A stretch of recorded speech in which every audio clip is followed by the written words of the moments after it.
বিরাট সুখবরের মাহেন্দ্রক্ষণে বাংলাদেশ। সংসদ শুরু হওয়ার সাথে সাথে বিএনপি জামাত যথেষ্ট ঐক্যমত হয়ে গিয়েছে এবং অনেক কাছাকাছি এসেছে। অবস্থা দৃষ্টিতে মনে হচ্ছে জুলাই সনদ, সংবিধান সংস্কার পরিষদ অনেক কিছু হবে, 100% না হলেও অধিকাংশ হবে, মোর দেন 90% ইমপ্লিমেন্ট হবে এবং বিএনপি একটু ঘুরিয়ে পেঁচিয়ে খাবে, কিন্তু জামাতের যে দাবি বা এনসিপির যে দাবি এটা পূরণ হবে এবং যথেষ্ট কাছাকাছি এসেছে। এবং আপনারা যতটুকু বিরোধিতা যা দেখছেন, কিন্তু আমি দেখছি ভিন্ন কিছু। বিএনপি জামাত ঐক্য আর ঐক্য। হ্যাঁ, আওয়ামী লীগের বিরুদ্ধে, আওয়ামী লীগকে অপ্রাসঙ্গিক করতে বিএনপি জামাতের মধ্যে এই ঐক্য আরো বেশ কিছুদিন দরকার। চূড়ান্তভাবে এটা থাকবে না, বিএনপি জামাত ফাটাফাটি শুরু হয়ে যাবে, কিন্তু বাংলাদেশের রাজনীতি থেকে আওয়ামী লীগকে একদম শূন্যের কোঠায় ঠেলে দিতে বিএনপি জামাত একমত হয়েছে। হঠাৎ করে একটা সময় সংসদ প্রাণবন্ত হয়ে ওঠে এবং দীর্ঘ 17 বছর পরে আমরা একটা প্রাণবন্ত সংসদ আজ দেখতে পেয়েছি। এই সংসদ অধিবেশনের মধ্য দিয়ে আমাদের কাছে বিরোধী দলীয় নেতা যিনি জামাতের আমির ডক্টর শফিকুর রহমান, তাকে নতুন করে আমরা চিনতে পেরেছি। আমরা এতদিন শুধু জানতাম যে এর মতো নরম মানুষ পৃথিবীতে আর দ্বিতীয়টি হয় না। তিনি শুধু নরম নরম নরম, তিনি কখনো গরম দিতে জানেন না। কিন্তু এই শুভ্র দাদু যে তার ভিতরে যে এত গরম রয়েছে, তিনি যে প্রয়োজন মুহূর্তে বারুদের মতো জ্বলে উঠতে পারে।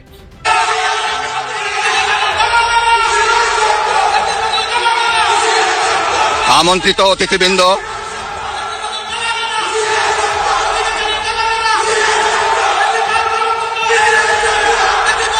প্রিন্ট এবং ইলেকট্রনিক মিডিয়ার সম্মানিত সাংবাদিক বৃন্দ, নিবেদন থাকবে কোন ফ্যাসিস্ট তার দোষর যাতে আজকের এই মহান সংসদে বক্তব্য দিয়ে সংসদকে কলুষিত করতে না পারে। আমরা ফ্যাসিস্ট মুক্ত, আমরা ফ্যাসিবাদের দোষর মুক্ত জাতীয় সংসদ চাই। মাননীয় স্পিকার, আপনাকে ধন্যবাদ। ইনকিলাব জিন্দাবাদ। ফ্যাসিস্ট সরকারের দোষর ছিল যারা খুনের সহযোগী ছিল, তারা কেউ যেন এখানে কোনো বক্তব্য রাখতে না পারে। এই প্রেসিডেন্ট 3টা কারণে অপরাধী, যার বক্তব্য এই মহান সংসদে আমরা শুনতে পারি না। প্রথম কারণ হচ্ছে তিনি সমস্ত খুনের সহযোগী ছিলেন। আমাদের যে খুনগুলো হয়েছে, একটা খুনের বিরুদ্ধেও তিনি শাসক গোষ্ঠীর প্রতিবাদ করেন নাই সেই খুনে। রাষ্ট্রপতি তো তার শপথ ভঙ্গ করেছে এবং সে তো ফেসিস্ট অ্যানাবেলার, এবং এই কিলিং প্রসেসটাকে সে হচ্ছে সহযোগিতা করেছে জুলাইয়ের। তো সেই জায়গা থেকে তার মোরাল তো কোনো গ্রাউন্ড নাই আজকে জুলাইয়ের মধ্য দিয়ে অর্জিত এই পার্লামেন্টে এসে ভাষণ দেওয়ার। দেখি আমরা সাংগঠনিকভাবে বা আমরা এজ এ দলগতভাবে আজকে আমরা কি স্টেপ নেই, আমরা দেখতে পাবো যে রাষ্ট্রপতির সাথে তারা আলাপ আলোচনা করেছে 5ই আগস্টের বিকেলবেলা, 6 আগস্ট, এবং যে রাষ্ট্রপতির কাছে অন্তর্বর্তী সরকারের প্রধান উপদেষ্টা সহ অন্যান্য উপদেষ্টারা শপথ নিয়েছেন, তাদের দুইজন তো এই সংসদের সদস্য হয়ে আসছেন। তো সেটা তাদেরকে জিজ্ঞেস করা যায় এই স্ববিরোধিতা কেন। আর গণতান্ত্রিক সংস্কৃতিতে পার্লামেন্টারি কালচারে ওয়ার্কআউট নতুন কোনো ঘটনা নয়, করতেই পারে। আসলে এই সুযোগটা দিয়ে রাখছে এই সংবিধানে এই সুযোগ দিছে বলেই তো আজকে ইজ্জতের ফালুদা হয়ে যাচ্ছে। এই সংবিধানে এই সুযোগটা দিয়ে রাখছে তো ভাই, দিয়ে রাখছে বলে তো উনি না যাইতে পারতেছে, না সরতে পারতেছে, না কিছু বলতে পারতেছে। উনাকে যেভাবেই চালাইতেছে উনি ওইভাবেই চলতেছে। ভাই ব্রাদার, আমাদের সিনেমার মধ্যে ওই যে সাপের ছবি হইতো না এক সময়, জানা জান ঝন্টু সাহেব আমার ওস্তাদ, উনি খুব বানাইতো। উনি একটা ছবি বানাইছিল, নাচে নাগিন বাজে বিন, বিন বাজাইলে সাপ নাচে। এখানেও ভাই দেখলাম কে যেন বিন বাজাইতেছে দূর থেকে, আর উনি ওই ইশারায় নাচতেছে, এক এক সময় এক এক দিকে চলে যাইতেছে। এখন আমাকে অনেক কথা বলে যে এত ভোট পেয়েছিলাম, আমরা নিয়ে যাওয়া হয়েছিল। আপনারা স্বপ্ন দেখেন কিভাবে? স্বপ্ন দেখারও তো একটা সীমারেখা আছে। যেই দল মনে করে যে তার সরকার গঠন করতে পারত, তাদেরকে হারানো হয়েছে, এই স্বপ্ন দেখাও তো নাজায়েজ।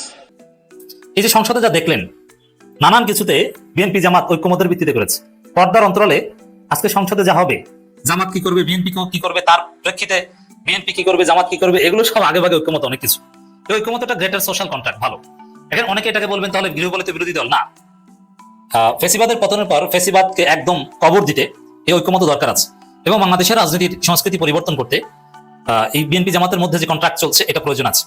যে বিরোধী দলের আচরণ মানে বিরোধিতার খাতিরে বিরোধিতা, সরকার দল মানে বিরোধী দলকে ইরিটেট করো, ডিস্টার্ব করো না।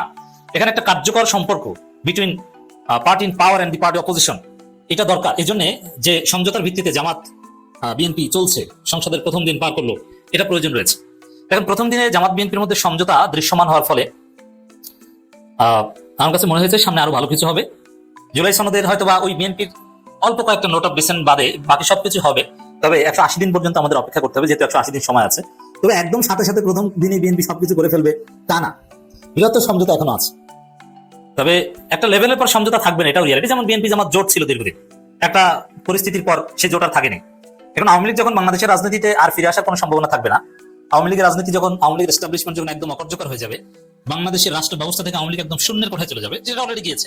এবং সংসার শুরু হলো, আওয়ামী লীগ শব্দটা একবার উচ্চারণ হলো না, শেখ মুজিব শব্দটা একবার উচ্চারিত হয়েছে, তাও মরহুম শেখ মুজিবুর রহমান। শেখ মুজিবের ছবি নাই, স্বাধীনতার ঘোষক জিয়াউর রহমান এবং শেখ মুজিবের পক্ষে কথা বলার মতো একটা পার্সন নাই। মানে এরকম পরিস্থিতি তো আসেনি। তো এইভাবে, এবং 7 মার্চ নাই, 15ই আগস্ট নাই, কিচ্ছু নাই। আওয়ামী লীগ মুক্ত বাংলাদেশ, মুক্তিযুদ্ধের ইতিহাসে ওইভাবে আওয়ামী লীগ নাই, এরকম একটা পরিস্থিতি তৈরি হয়েছে। তো যখন দেখা যাবে যে না, আওয়ামী লীগ একদম আউট হয়ে গেছে, তারপরে হয়তো আপনারা দেখবেন যে বিএনপি জামাত আবার একে অপরের সাথে কিছুটা সংঘাতে লিপ্ত হয়েছে। হ্যাঁ, এটা অনিবার্য হোক, কিন্তু যতটুকু ঐকমতের ভিত্তিতে তারা চলছে, এটা ডেফিনেটলি বিরাট সুখবর। এবং আমাদেরকে হাজারবার শুকরিয়া করতে হয় যে না, বাংলাদেশটা নতুন বাংলাদেশ হচ্ছে, বাংলাদেশের রাজনৈতিক কালচার পরিবর্তন হচ্ছে, বিরোধিতার খাতিরে বিরোধিতা বন্ধ হচ্ছে। আমি বলছি না যে সবকিছু up to the mark standard সবকিছু ঠিক হয়ে যাচ্ছে, না, সময় লাগবে। কিন্তু অতীতের যে কোনো সময় চাইতে একটা সুন্দর বাংলাদেশ, সুন্দর সংসদ আপনারা দেখছেন। এবার আপনাদেরকে বোঝাবো যে বিএনপি জামাত একে অপরের উপর খুশি। এই যে সংসদে যেটা হলো, বিএনপি জামাতের উপর খুশি, জামাত বিএনপির উপর খুশি, সবাই খুশি। খুশি না শুধু আওয়ামী লীগ। এই যে বিএনপি জামাত একসাথে খুশি করতে পারলে আওয়ামী লীগ শাহবাগীরা একদম অখুশি হয়, এটাই নতুন বাংলাদেশ, সেটা হয়েছে। দেখেন, বিরোধী সরকার দলীয় চিফ হুইপ তিনি জামাত ইসলামের শহীদ নেতাদের নাম স্মরণ করছেন, যে মাওলানা মতিউর রহমান নিজামী, আল্লামা দেলোয়ার হোসেন সাইদ, আলী হাসান মুজাহিদ, এবং পাশ থেকে আইনমন্ত্রী নামগুলো স্মরণ করিয়ে দিচ্ছেন এবং তাদের নামের জন্য শোক প্রস্তাব উত্থাপন করার জন্য প্রস্তাব করছেন সরকার দলীয় চিফ হুইপ। এবং এই যে দৃশ্যটা, এটা দ্বারা কি বোঝা যায় যে একে অপরের প্রতি প্লেসড। এই যে জামাতকে যে রেসপেক্টটা দিল, এবং আমি আরো আশ্চর্য, দেখেন এখানে আরেকটা মহা ঐক্যের ঘটনা ঘটে গেছে। আপনারা খেয়াল করেছেন, এই যে শুধু সাবেক এমপি না, যারা সাবেক এমপি বা মন্ত্রী কিছু না, জাস্ট জামাত নেতা, তাদেরকে যুদ্ধাপরাধী ট্যাগ দিয়ে হত্যা করা হয়েছে, যেমন কামরুজ্জামান, কাদের মোল্লা, মীর কাসেম আলী, তাদের কথা বারবার উচ্চারিত হয়েছে এবং তাদের নাম, জীবন বৃত্তান্ত সংসদ সচিবালয়ে লিস্টেড থাকবে। এটা হয়েছে। এবং বিএনপির কেউ, ওই যে কোথায় ফজু পাগলা, কোথায় দেখেছেন ফজু পাগলাকে বাধা দিতে? কেন ফজু পাগলা সহ আরো এই যে মেজর হাফিজ মাননীয় স্পিকার, তিনিও তো একজন জামাত বিদ্বেষী মুক্তিযোদ্ধা ছিলেন, তিনিও কিন্তু চুপচাপ। তিনি জামাতের সেই রাজাকার বা কথিত যুদ্ধাপরাধ নেতাদের নাম লিস্ট করলেন শ্রদ্ধার সাথে, এবং আরেক জীবন্ত রাজাকার এবং জীবন্ত যুদ্ধাপরাধী, ওদের ভাষায় আমি মজা করে বলছি, এটা ওদেরকে কটাক্ষ করে যেন বলছি, তোরা বল রাজাকার, তোরা বল যুদ্ধাপরাধী, মানবতা বিরোধী অপরাধী, কিন্তু খেতাবপ্রাপ্ত বীর মুক্তিযোদ্ধা মাননীয় স্পিকার সেই রাজাকার, যুদ্ধাপরাধী, মানবতা বিরোধী অপরাধী এটি মাজাহুল ইসলামকে মাননীয় সংসদ সদস্য বলে বারবার সম্বোধন করেন। কেমন লাগে? বীর মুক্তিযোদ্ধা রাজাকারকে মাননীয় বলে ফেনা তুলেন, কেমন লাগে? মজা না? হ্যাঁ, এটাই একটা নতুন বাংলাদেশ।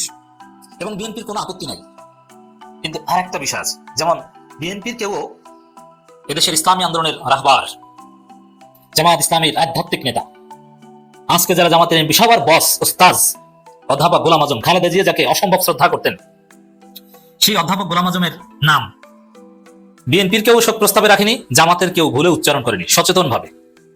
এটা কিন্তু একটা আন্ডারস্ট্যান্ডিং এর ভিত্তিতে হয়েছে, বিএনপি জামাত সমঝোতার ভিত্তিতে হয়েছে। বিএনপি বলেছে যে জামাত নেতাদের নাম আপনারা বলবেন, স্মরণ করবেন, কোনো সমস্যা নেই, আমরা কিছুই বলবো না, কিন্তু প্লিজ অধ্যাপক গোলাম আজমের নামটা বললেন না। আপনারা তাকে শ্রদ্ধা করেন, আমরাও করতাম, খালেদা জিয়া অত্যন্ত প্রিয় পাত্র ছিলেন, জিয়াউর রহমানেরও প্রিয় ছিলেন, সব ঠিক আছে, কিন্তু তারপর অনাকাঙ্ক্ষিত বিতর্ক এড়াতে আওয়ামী লীগ যেন ফাও কোনো বিষয় নিয়ে চিল্লাচিল্লি না করতে পারে, এই জন্য গোলাম আজমের নামটা প্লিজ একটু অ্যাভয়েড করবেন।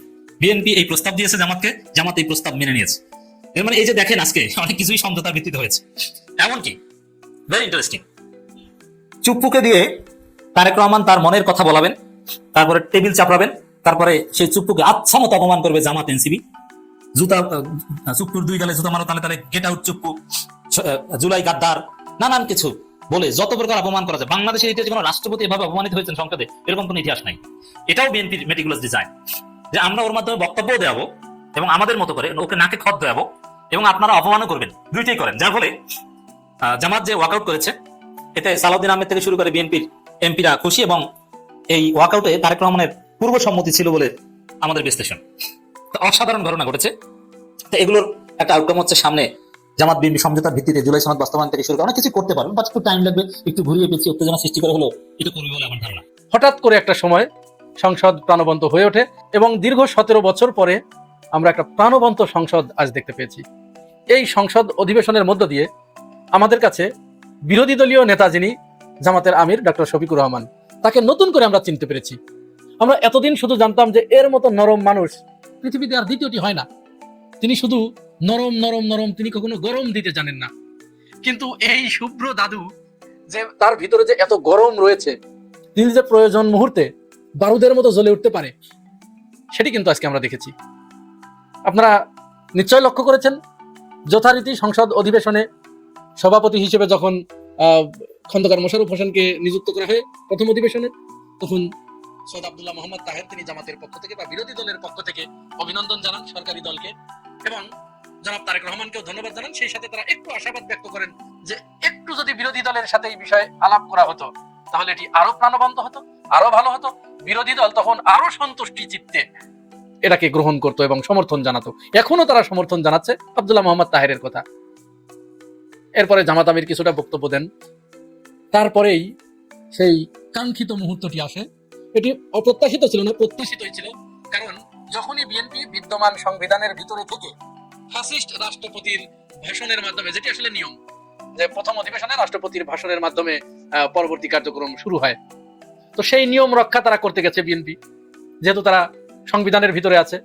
এখন বিএনপি কেন এই সংবিধান করছে এরও একটা কারণ আছে, অজানা তো আর কিছুই থাকে না, সেটিও আমি আপনাদেরকে বলবো এবং প্রমাণ সহ দেখাবো যে বিএনপি হঠাৎ কেন এই সংবিধানের প্রেমে পড়ে গেল। একজন মানুষ কখন অসল মালের প্রেমে পড়ে যায়।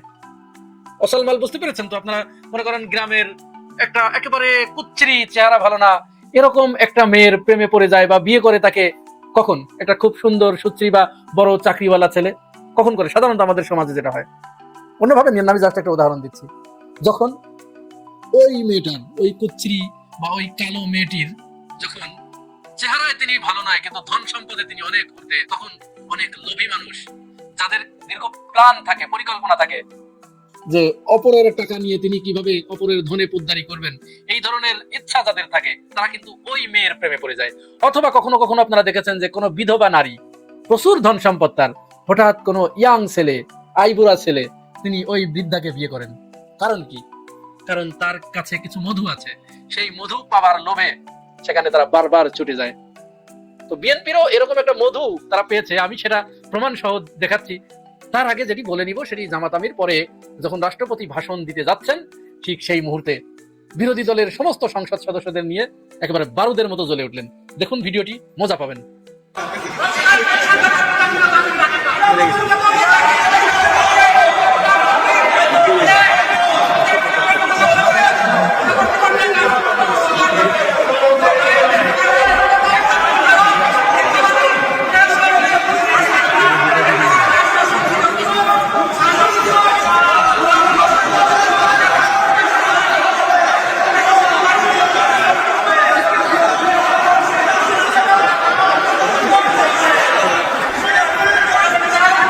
এই যে ভিডিওটি আপনারা দেখলেন, এখানে কি আমরা এই দীর্ঘ 1.5 বছর ধরে, অর্থাৎ 5 আগস্টের পর থেকে নির্বাচনের দিন পর্যন্ত বা আজ পর্যন্ত, এই 12 মার্চ যেদিন সংসদের প্রথম অধিবেশনটা বসলো, এর আগ পর্যন্ত কেউ কখনো কল্পনা করেছে যে এটি আমাদের শুভ্র দাদু শফিকুর রহমান এই ধরনের বারুদ হয়ে উঠতে পারে?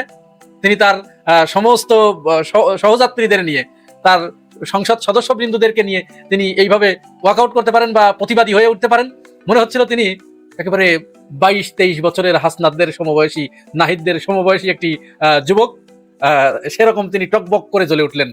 পরে তো শাহাবুদ্দিন চুপ্পু রাষ্ট্রপতি, তিনি থামলেন না, তার বক্তব্য চালাতেই থাকলেন। আর ঠিক সেই সময় জামাত আমির তিনি তার সমস্ত সংসদ সদস্যদেরকে নিয়ে, বিরোধী দলীয় সদস্যদেরকে নিয়ে ওয়াকআউট করলেন।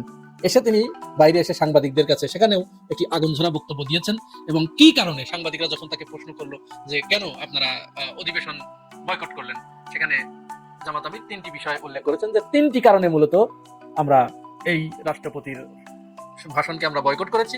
এর ভিতরে নাম্বার 1, তিনি বিগত ফ্যাসিস্ট আমলে নিরীহ ছাত্র জনতার বুকে যে নির্মমভাবে গুলি চালানো হয়েছে, তাদেরকে যে নির্মমভাবে হত্যা করা হয়েছে, এই হত্যার তিনি তার সম্মতিতে তিনি সমস্ত বন্দোবস্ত করে দিয়েছেন। তিনি এ ব্যাপারে কোনো পদক্ষেপ গ্রহণ করেন নাই বা কোনো রকম শেখ হাসিনাকে নিবৃত করার চেষ্টা করেন নাই এবং তিনি এই গণহত্যাকারীর একমাত্র অন্যতম দোষর রাষ্ট্রের অভিভাবক হিসেবে। তাহলে এইখানে তিনি অপরাধী, তার এটা মারাত্মক অপরাধ এবং পরবর্তীতে তিনি এই হত্যাকাণ্ডের কোনো নিন্দা কিন্তু তিনি জ্ঞাপন করেন নাই। আর নাম্বার 2 হচ্ছে, যখন শেখ হাসিনা পালিয়ে চলে গেল 5 আগস্টে, আপনাদের মনে আছে, এই 5 আগস্ট বিকেল বেলা রাষ্ট্রপতি কিন্তু এই চুপ্পু একটা ভাষণ দিয়েছিলেন। তিনি বলেছিলেন যে প্রধানমন্ত্রী শেখ হাসিনা তিনি পদত্যাগ করেছেন এবং সেই পদত্যাগপত্র আমার কাছে আছে, আমি সেটিতে সম্মতি জ্ঞাপন করেছি, আমি অনুমোদন করেছি, গ্রহণ করেছি। পরবর্তীতে কয়েকদিন আগে আপনারা জানেন দুটি পত্রিকার সাথে তিনি একটি সাক্ষাৎকার দিয়েছেন।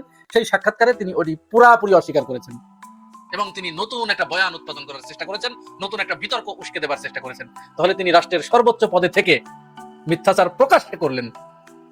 কোন এই জাতীয় মানুষ রাষ্ট্রের এই পর্যায়ে থেকে মিথ্যাচার, এমনিতেই তো মিথ্যাচার একেবারে জঘন্য অপরাধ, তারপরে যদি এই জাতীয় ব্যক্তিরা এই ধরনের মিথ্যাচার করে, তিনি তার সমস্ত পদ এবং সবকিছুর নৈতিকতা হারিয়ে ফেলেন তিনি। সুতরাং এই মিথ্যাবাদী একজন মানুষ, তার ভাষণ শোনা কোনো মতো অবস্থায় উচিত হবে না, কাম্য নয়, যার কারণে তারা তার ভাষণ বয়কট করেছে। আর নাম্বার 3 যেটি, এটি সবচেয়ে গুরুত্বপূর্ণ, সেটা হচ্ছে যখন এই নির্বাচনের তফসিল ঘোষণা করা হয়, এই নির্বাচনটা কিন্তু রাষ্ট্রপতির একটা অর্ডিন্যান্স, তিনি এই অর্ডিন্যান্স জারি করেন কে? রাষ্ট্রপতি। তিনি এই অর্ডিন্যান্স জারি করেছিলেন, তার অর্ডিন্যান্স অনুযায়ী কিন্তু নির্বাচনের তফসিল ঘোষণা হয় এবং তিনি এই গণভোট, হ্যাঁ ভোট, না ভোট, এগুলোর সব কিন্তু তিনি অনুমোদন দিয়েছিলেন। যথারীতি নির্বাচন হলো, 70% জনগণ হ্যাঁ ভোট দিয়েছে, 70%। তাহলে যখন তিনি অনুমোদন দিয়েছেন, তার অন্যতম দায়িত্ব, তিনি তো রাষ্ট্রের অভিভাবক, তার অন্যতম দায়িত্ব ছিল যে সংবিধান সংস্কার পরিষদ যেটি গঠিত হবে এই গণভোটের মাধ্যমে, এই নির্বাচন হবার সাথে সাথে তিনি দুইটারই শপথ পড়াবেন। সরকারি দল একটা শপথ নিয়েছে, আরেকটা নেয় নাই, বিরোধী দল দুটিরই নিয়েছে। অথচ এইখানে রাষ্ট্রপতি রাষ্ট্রের অভিভাবক হিসেবে তিনি যে অর্ডিন্যান্স জারি করেছেন, এখানে তার অন্যতম বাধ্যবাধকতা ছিল যে তিনি 30 দিনের ভিতরে একটি অধিবেশন ডাকবেন, কিন্তু এই রাষ্ট্রপতি সেই অধিবেশন ডাকেন নাই। তাহলে এটা তার জন্য মারাত্মক একটা অপরাধ, তিনি প্রচন্ড অপরাধ করেছেন। সুতরাং এই 3টা অপরাধের কারণে এই রাষ্ট্রপতির ভাষণ শোনা এবং ওই সংসদে তার ভাষণ দেবার কোনো অধিকার ছিল না, কিন্তু তিনি দিয়েছেন কি জন্য? কারণ আমাদের বিএনপি, আমাদের সরকারি দল এখন ওই বিধবা নারীর প্রেমে পড়ে গেছে বা ওই কুৎসিত নারীর প্রেমে পড়ে গেছে, কারণ তার কাছে কিছু মধু আছে। কি মধু আছে? মধুটা হচ্ছে এই সংবিধানের বাইরে বিএনপি যেতে চাচ্ছে না, এই কারণে এই সংবিধানের ভিতরে থাকলেই শেখ হাসিনার মতো 17 বছর তিনি ক্ষমতায় থাকতে পারবেন। এবং তার ইঙ্গিত কিন্তু ইতিমধ্যেই আমরা পেয়ে গেছি এবং শুরু হয়ে গেছে। কিভাবে শুরু হয়েছে শুনুন জয়নুল আবেদিন ফারুকের কথা। জয়নুল আবেদিন ফারুক কয়েকদিন আগে প্রেস ক্লাবে জিয়াউর রহমান এবং খালেদা জিয়ার জীবন এবং কর্মের উপরে একটা ভাষণ দিতে গিয়ে, বক্তব্য দিতে গিয়ে তিনি সেখানে বলেছেন তারেক রহমান 2026 থেকে 31, 2031 থেকে 2037, 2037 থেকে 2042 সাল পর্যন্ত তিনি ক্ষমতায় থাকবেন। দেখুন, এটাই তাদের খায়েশ, এই জায়গায় মধু। এই সংবিধানের ভিতরে থাকলে তাদের 2042 সাল পর্যন্ত ক্ষমতায় থাকা একেবারে খুব পানির মতো ইজি হয়ে যায়। আর সংবিধানের বাইরে গেলে এই বিদ্যমান কাঠামোর ভিতরে যে সংবিধান সংস্কার পরিষদ এবং গণভোট যেটা বলছে, এটা হচ্ছে 2বারের বেশি তো তারেক রহমান প্রধানমন্ত্রী হতে পারবেন না। জয়নুল আবেদিন ফারুক যদি বলতেন বিএনপি 2042 সাল পর্যন্ত ক্ষমতায় থাকবে, এটা কিন্তু মেনে নেওয়া যেত, কারণ থাকতেই পারে বিএনপি যদি জনগণ ভোট দেয়। কিন্তু এই সংবিধানে, এই সংস্কার পরিষদে, সেখানে গণভোটে পরিষ্কার করে বলা আছে যে 2বারের বেশি থাকবেন না। অথচ জয়নুল আবেদিন ফারুক তিনি বললেন যে তারেক রহমান 2042 সাল পর্যন্ত প্রধানমন্ত্রী থাকবেন। শুধু তাই নয়, এই কথা বলেই তিনি থেমে যাননি, তিনি আরেকটা বক্তব্য এই গতকাল দিয়েছে। দেখুন তার বক্তব্যটা শুনুন, তিনি কি বলেছেন। ইন্টেরিয়ার গভর্নমেন্ট আমলে যে ভোট আমি দেখেছি, সেই ভোট যেন আমাদের প্রিয় নেতা তারেক রহমান, ওনার অধীনে আবার যে 14তম সংসদ নির্বাচন হবে, জনগণ প্রত্যাশা করবে এমন একটি নির্বাচন ওনার মাধ্যমে উপহার দেওয়া, কারণ উনি পারবে, এই কারণে পারবে। ওনার যে দক্ষতা অর্জন করেছে, আমি বিশ্বাস করি ইনশাল্লাহ উনিও এই ইন্টেরিয়ার গভর্নমেন্টের মতো ক্ষমতা হস্তান্তরের পর আরেকটি নির্বাচন অনুষ্ঠিত করতে পারবে। দেখলেন নতুন বাংলাদেশের সংবিধানের সংসদ, সংবিধান রক্ষা করার জন্য এই সংসদ। কিন্তু কেমন লাগলো আপনাদের কাছে? আমার কাছে ভালো লাগছে। বিরোধী দলের ভূমিকা ভালো লাগছে, সরকারি দলের ভূমিকা ভালো লাগছে, সবচেয়ে বেশি ভালো লাগছে নতুন স্পিকার মেজর হাফিজ সাহেবকে। ওনার আবার একটা টাইমে আমি ভক্ত ছিলাম, রাজনীতিবিদ হিসাবে না, উনি একটা টাইমে ফুটবল খেলতো মহাবাডানে, খুব সম্ভব 70-71 ওই টাইমে স্টেডিয়ামে যায় ওনার খেলা দেখতাম, ভালো খেলতো কিন্তু ভাই। ওইখান থেকেই পপুলার, পরে রাজনীতিতে আসছে। যাই হোক, উনি স্পিকার, কিন্তু উনি মন্ত্রী ছিলেন। মন্ত্রী আর স্পিকার এক ব্যক্তি থাকে না কখনো, যার জন্য মন্ত্রিত্ব থেকে পদত্যাগ কইরা স্পিকার হিসাবে শপথ নিছেন। আবার এদিকে দেখেন, এই যে ডেপুটি স্পিকার, ওনাকেও কিন্তু আপনারা চিনেন, কায়সার কামাল। উনিও কিন্তু বিখ্যাত। কিভাবে বিখ্যাত জানেন? ওই যে শহীদ হাদির যে হত্যাকারী ফয়সাল, ডাকনাম আবার রাখছে কলকাতায় যায় রাহুল। এই রাহুল যখন জামিন পায়, কার মাধ্যমে জামিন পায়? অ্যাডভোকেট কায়সার কামাল ওনাকে জামিন করে, কিন্তু উনি হচ্ছে এখন ডেপুটি স্পিকার। জিনিসটা কিন্তু জৈমা গেছে। হ্যাঁ, সব ধরনের মানুষই আছে এখানে ভাই। সবচেয়ে বড় মজা হয়েছে কোন জায়গায় জানেন? যখন আমাদের রাষ্ট্রপতি, মহামান্য রাষ্ট্রপতি এন্ট্রি নেয়, এন্ট্রির সময় দেখছেন ভেগুল বাজতেছিল, আর কে যেন একজন পিছন থেকে চিৎকার করে বলতেছিল, মহামান্য রাষ্ট্রপতি। ওই যে সিনেমা আমরা দেখতাম না, রাজা যখন ইন করে তখন একজন বলতো না, হুঁশিয়ার হুঁশিয়ার। ওরকম হয়েছে ব্যাপারটা, জমজমাট। কিন্তু উনি আসার সঙ্গে সঙ্গে ওনারা দাঁড়ায় গেল, ওনারা মাইনা নিল না। কারা? এই যে আমাদের 11 দল, জামাত ইসলাম, এনসিপি। আচ্ছা, ওনারা তো আগেই বলছে আমরা মাইনা নিব না, আমরা ওইখান থেকে বাইরে হয়ে যাবো, আগে বলছে না? তার মানে যাই না শুনেই তো উনি আসছে। দেখছেন কিভাবে ইজ্জতের ফালুদা বানায় দেয় এই সংবিধান। এই সংবিধান কিন্তু মানুষের ইজ্জতের ফালুদা বানায় দেয়। মহামান্য রাষ্ট্রপতির মান ইজ্জত নিয়ে খেলতেছে তো এই সংবিধান, আমি মনে করি। হ্যাঁ, দেখেন এই সংবিধানে কিন্তু স্পষ্ট ভাষায় লেখা আছে, জাতির পিতা বঙ্গবন্ধু শেখ মুজিবুর রহমান বাংলাদেশের স্বাধীনতার ঘোষক। এই কথাটা লেখা আছে, তাই না? কিন্তু এই কথাটা দিয়ে তো উনি ওনার বক্তব্য শুরু করে নাই। সংবিধানে যা লেখা আছে তা মানবেন না? সংবিধান মাইনাই তো উনি এখন রাষ্ট্রপতি। উনি যখন বক্তব্য রাখতে গেছে তখন সবাই যখন দাঁড়ায় গেছে, উনি না বেকুব হয়ে গেছে, এমন এমন ভাবে তাকাইতেছিল যেন ব্যাপারটা উনি জানতেনই না।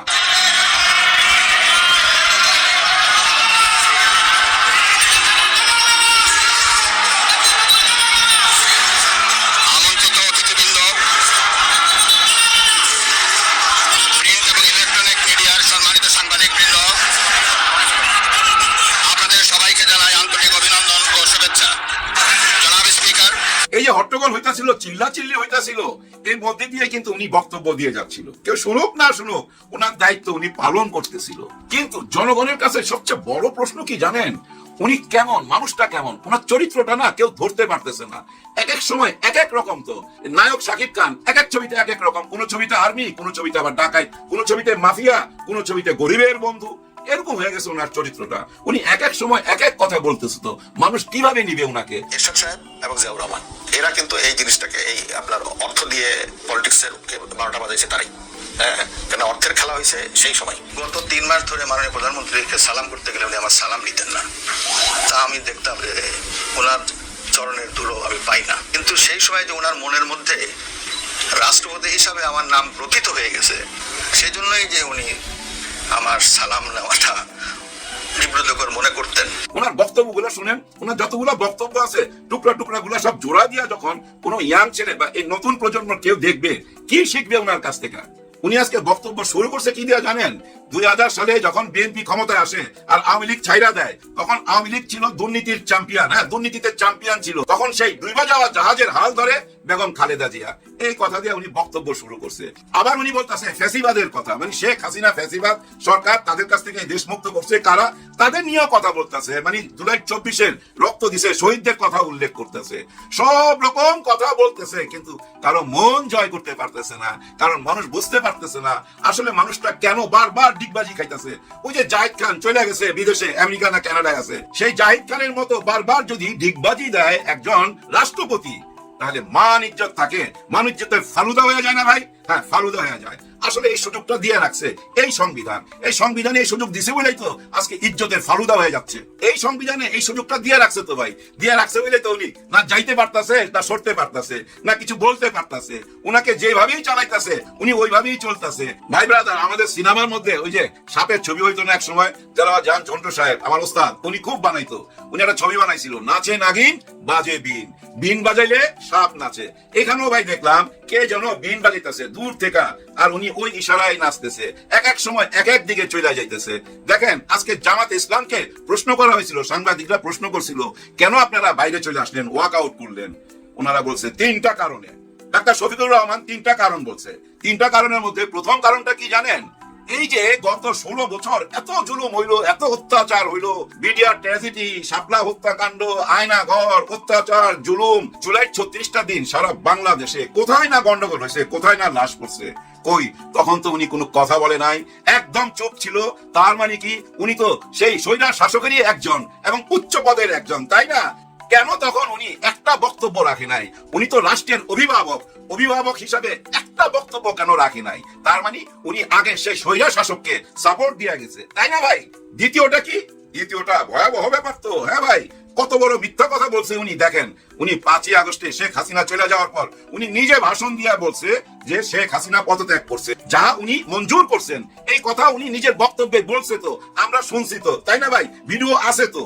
কিন্তু দেখেন, যখনই মতি ভাই মানে ওই যে মানব জমিন পত্রিকার মতিউর রহমান সাহেব ওনার সাক্ষাৎকার নিতে গেল, তখন উনি বললো যে আমি তো পদত্যাগ পত্র দেখি নাই। দেখছেন কত বড় ভেজাল লাগাই দিল, মানে একেবারেই মিথ্যা, উল্টা গেল। ওই জায়েদ খানের মতো পুরাই ডিগবাজি। এখানেই শেষ না। 3 নম্বরটা, এটা আরো ভয়াবহ অভিযোগ ভাই। হ্যাঁ ভাই, আপনারা একটু শুনলেই বুঝতে পারবেন। গত 17-18 মাস ডক্টর ইউনূস স্যার যা যা করছে সব কিছুতে উনি সিগনেচার করছে।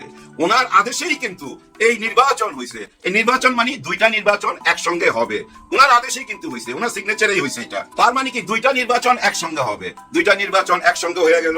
তারপরে শপথ নেওয়ার কথা। শপথ নিবে কারা কারা? যারা সংসদে যাওয়ার জন্য, এমপি হওয়ার জন্য নির্বাচন করছে তারা শপথ নিবে। আর কারা শপথ নিবে? যারা সংস্কার পরিষদের সাথে জড়িত, অর্থাৎ সংস্কার পরিষদের মেম্বাররা শপথ নিবে। একই দিনে শপথ নিবে, মানে এমপিরা যেদিন শপথ নিবে সংস্কার পরিষদের মেম্বাররা ওই সেদিনই শপথ নিবে। জামাত ইসলাম 11 দল ওরা কিন্তু শপথ নিল, ওনারা নিল না। কিন্তু উনি একজন প্রেসিডেন্ট হিসাবে কি একবারও জিজ্ঞেস করছে বা ওনার এই বক্তব্যের মধ্যে উনি রাখছে এই কথাটা যে কেন আপনারা সংস্কার পরিষদের শপথ নিলেন না, ওইটা কেন ভঙ্গ করলেন, আপনারা কেন 70% মানুষের ভোটের অধিকার কায়দা নিলেন, এইটা কেন উনি বললেন না? এই জন্য আমরা ওই সংসদ থেকে বাইরে আসছি। আসলেই তো সত্যি কথা, ওনার সিগনেচার নিয়েই তো এই নির্বাচনটা হয়েছে। যা যা লেখা আছে ওই হ্যাঁ না ভোটের মধ্যে সবকিছু উনি জানে। গত 17-18 মাস যা কিছু হয়েছে সবগুলা ফাইলের মধ্যেই তো ওনার সিগনেচার আছে। যা যা অধ্যাদেশ জারি করা হয়েছে উনি তো সবকিছুতেই দস্তখত করছে। তার মানে কি দেখেন, এখন এসে উনি আবার পুরাটাই চেঞ্জ হয়ে গেলেন, অন্য কথা বলতেছে। ফ্যামিলি কার্ডের কথা ওনার বক্তব্যের মধ্যে আনতেছে, আবার 5ই আগস্টের জুলাই গণ অভ্যুত্থানের কথাও আনতেছে, 71-এর স্বাধীনতার কথা আনতেছে, কিন্তু বঙ্গবন্ধুর কথা আনতেছে না, আনতেছে জিয়াউর রহমান স্বাধীনতার ঘোষক। অথচ এই একই মানুষ কিন্তু অতীতে কি বলছে সে ভিডিওগুলো দেখলেই তো বুঝতে পারবেন। যার জন্য বলতেছি ভাই, কেমন জানি হয়ে গেল। তার মানে কি হতাশায় কাজ করতেছে, এটা বুঝতে হবে। কিন্তু কেন বুঝতেছে না? ওনারা বুঝবে না কেন? ওনারা এত কিছু বুঝে এটা বুঝবে না? অর্থাৎ ছপ্পু সাহেবকে কি ওনারা সরাবে না? না, সরাবে না। এই অঙ্কটা কইরাই আজকে ভিডিও থেকে বিদায় নেব। কেন সরাবে না বলেন তো? আপনারা একটু হিসাব মিলাইলেই বুঝতে পারবেন। দেখেন, এই মুহূর্তে যদি আওয়ামী লীগের সেই রাষ্ট্রপতিকে বিএনপি রাষ্ট্রপতি না বানায় ওনাদের নিজস্ব মানুষ ওইখানে বসায়, তাহলে কি হবে জানেন? 5 বছর পর যখন আবার নির্বাচন আসবে, সেটা তো তত্ত্বাবধায়ক সরকারের মধ্যে আসতে হবেই। কিন্তু দেখেন, 5 বছর পর একটু হিসাব মিলাইলেই বুঝতে পারবেন, 5 বছর পর যখন ওনারা ক্ষমতা থেকে চলে যাবে, ঠিক একই টাইমে তো রাষ্ট্রপতিকেও চলে যেতে হবে। তার মানে কি নতুন কেউ আসবে, নতুন কারো অধীনে সেই তত্ত্বাবধায়ক সরকারের নির্বাচনটা হবে। বুদ্ধিটা খেলাইছে এখানে। হ্যাঁ ভাই, তারেক রহমান সাহেবের মাথায় বুদ্ধি আছে রে ভাই। এই যে ওনাকে রাইখা দিল না, দেখবেন বছর খানিক রাইখা দিবে। অলরেডি এই কথা শোনাও যাচ্ছে যে বছর খানিক পর ওনাকে বিদায় করে নিজেদের মানুষ বসাবে রাষ্ট্রপতির পদে নিজেদের মানুষ বসাবে। তাহলে হিসাবটা কি হলো দেখেন, 5 বছর পর যখন ওনারা চলে যাবে, আরো 1 বছরের জন্য ওনাদের রাষ্ট্রপতি কিন্তু ওই চেয়ারে বসা রইল। এখন যে 3 মাসের জন্য তত্ত্বাবধায়ক সরকার আসবে, ওই সরকার কার অধীনে থাকবে? ওই রাষ্ট্রপতির অধীনে থাকবে, ওনাদের বসানো রাষ্ট্রপতির অধীনে থাকবে। আর এই রাষ্ট্রপতির যে কি ক্ষমতা এই সংবিধানে দিয়ে গেছে, এটা তো আপনারা হারে হারে টের পাইতেছেন। কেউ কি সরাইতে পারছে? গত 18 মাসে ওই রাষ্ট্রপতিকে পারে নাই, তখনও কেউ সরাইতে পারবে না। ওই ওনাদের বাছাই করা পছন্দের রাষ্ট্রপতির অধীনেই ওই তত্ত্বাবধায়ক সরকারের নির্বাচন হবে, আর ওই নির্বাচনে প্রভাব খাটাইতে পারবে ওনাদের রাষ্ট্রপতি। হিসাবটা হইলো এইখানেই। এই হিসাবই রাইখা দিছে, অন্য হিসাবও থাকতে পারে, এত হিসাব মিলামিলি করার দরকার নাই। শুধু এইটুকুই বলতে চাই, জুলাই গণ অভ্যুত্থানের স্বীকৃতি দিয়ে দেন, দিতে বাধ্য হবেন আপনারা। হয়তো এমন করতে পারে ওনাদের নির্বাচনের আগে 31টা দফা ছিল না, ওই 31 দফাকে মিলায়া জিলায়া এই গণ অভ্যুত্থানের সনদপত্রটাকে ওর মধ্যে ঢুকাইয়া মিক্স কইরা ফালুদা বানায়া নতুন কিছু হয়তো একটা দিতে পারে। কিন্তু এই ভাবনাটা ভুল, টোটালটা ভুল। হ্যাঁ ভাই, এই জেনারেশনকে বুঝতে আরেকটু সময় লাগবে। এই 3-4 মাস, ঈদের পরেই সবাই বুঝতে পারবেন। এখনই তো বুঝাই দিছে হাসনাত আব্দুল্লাহ এই জেনারেশন কি করবে। এই যে ওনাদের এনসিপি থেকে 6 জন গেছে না, এই 6 জনই ধরে নেন 300 এমপি, এই 6 জনই দৌড়ের উপরে রাখবে 300 এমপি কে। এটা আপনারা হিসাব মিলিয়ে নিয়েন। আজকে দেখলাম আখতারুজ্জামানকে, হ্যাঁ ভাই এনসিপির আখতারুজ্জামান সিএনজিতে কইরা এই সংসদে যাচ্ছে। সিএনজিতে বৈশা একটা গাড়ি কি ম্যানেজ করতে পারতো না? না, করবে না। হারাম খাবে না ভাই, এরা হারাম খাবে না। অনেকটাই তো অনেক কথা বলতে শুনতেছি, এরা হাজার হাজার কোটি টাকা মাইরা দিছে। আরে ভাই প্রমাণ করেন না, প্রমাণ কইরা দেখান। এই যে বলতেছে ভাই ওই যে ত্রাণের টাকা গেল কই, ত্রাণের টাকা গেল কই, ত্রাণের টাকা কই গেছে, এটা জানার জন্য হাসনাতকে নাহিদকে জিজ্ঞাসা করার দরকার নাই। এই টেলিফোনে জিজ্ঞাসা করো, ওই যে জেমিনি আছে না, এআই আছে না, এদেরকে জিজ্ঞাসা করো ওই ত্রাণের টাকা গেছে কই। আর সরকারও জানে ওই ত্রাণের টাকা গেছে কই। খাওয়া এইসব গুজব ছড়ায় লাভ নাই। আগে অনেকটাই বলতে শুনছি এই ইউটিউবে আইসা এনসিপি একজন মেম্বারও তো হইতে পারবে না, চেয়ারম্যান হইতে পারবে না, এরা আবার সংসদে যাইতে চায়, রাজমিস্ত্রির পোলায় সংসদে যাইতে চায়, ফকিন্নির পোলায় সংসদে যাইতে চায়, এরকম তো শুনছি। কিন্তু ওরা তো সংসদে চলে গেছে। কিছুদিনের মধ্যেই টের পাবেন, কিছুদিনের মধ্যেই টের পাবেন এই জিএনজি আবার জায়গা উঠবে, তাদের অধিকার তারা আদায় করেই ছাড়বে। 70% মানুষের ভোটের অধিকার ছিনিয়ে আনবেন, এটা কি হইতে পারে? না ভাই, হইতে পারে না। বিদায়ের আগে শুধু এইটুকু বলবো, লাশ শরম যদি দোকানে কিনতে পাওয়া যেত, হ্যাঁ লাশ শরম দোকানে কিনতে পাওয়া যেত, যদি ধরেন 1 কেজির দাম 1 কোটি টাকা হয়, আমি আমার ফ্ল্যাট বিক্রি কইলা ওই 1 কোটি দিয়া লাশ শরম কিনা একজনকে আমি গিফট করতাম, যে ভাই এই লাশ শরম তো না।